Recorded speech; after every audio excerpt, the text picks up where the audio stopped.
susunod na programa ay rated PG. Patnubay at gabay ng magulang ay kailangan sa mga batang manonood.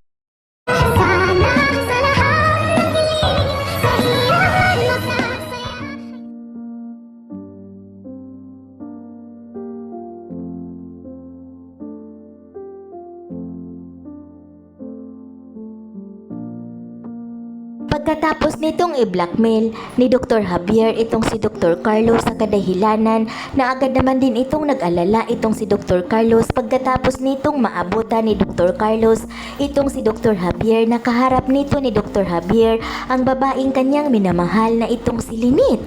At dito nang tanungin nito ni Dr. Carlos itong si Dr. Javier kung ano umano ang kanyang ginagawa sa opisina ni Lynette, ngunit hindi ito nagsalita itong si Dr. Javier sa kadahilanan na itong si Lynette ang nagsalita at sinabihan nito ni Lynette itong si Dr. Carlos na mayroon umanong sinasabi itong si Dr. Javier na nagtatanong umano ito kung mayroon ba umanong alam itong si Lynette ng sikreto ni Dr. Carlos. Dahil mayroon umano itong alam itong si Dr. Javier na sikreto tungkol umano kay Dr. Carlos. Dahilanan na agad naman din itong tiningnan ni Dr. Carlos itong si Dr. Javier at maya-maya pa ay agad naman din itong nagpapaalam itong si Dr. Javier kay Lynette at sinabihan nito ni Dr. Javier itong si Lynette na saka na lamang umano nito sasabihin ni Dr. Javier na agad naman din itong sinabihan ni Lynette itong si Dr. Javier na okay lang umano sa kanya at dito agad na itong lumabas itong si Dr. Javier. At agad naman din itong nagpapaalam itong si Dr. Carlos na susundan lamang umano nito ni Dr. Carlos itong si Dr. Javier sa kadahilanan na ikipinagtaka naman din nito ni Lynette ang mga sinasabi ni Dr. Carlos.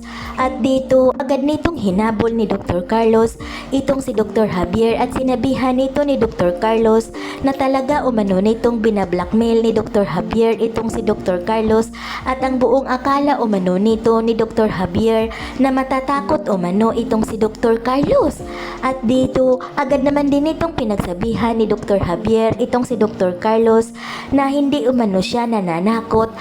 At narinig naman umano nito ni Dr. Carlos ang sinasabi ni Lynette na kung sakali man umano na itong si Sue ay magiging anak ni Dr. Carlos ay hihiwalayan na lamang umano nito ni Lynette itong si Dr. Carlos.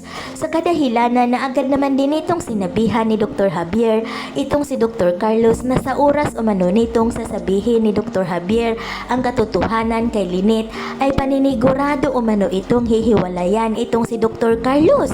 At dito agad naman din itong sinabihan ni Dr. Carlos na tumahimik na umano itong si Dr. Javier at agad naman din itong sinagot ni Dr. Carlos itong si Dr. Javier na manahimik lamang umano siya basta susundin umano nito ni Dr. Carlos na wag umano nitong ipandampot sa mga pulis itong si Dr. Javier.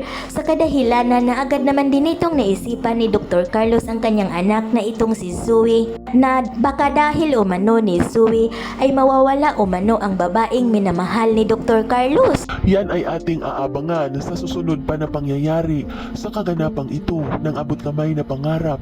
Huwag mong kalimutang isubscribe at i-hit ang notification bell ng aking channel.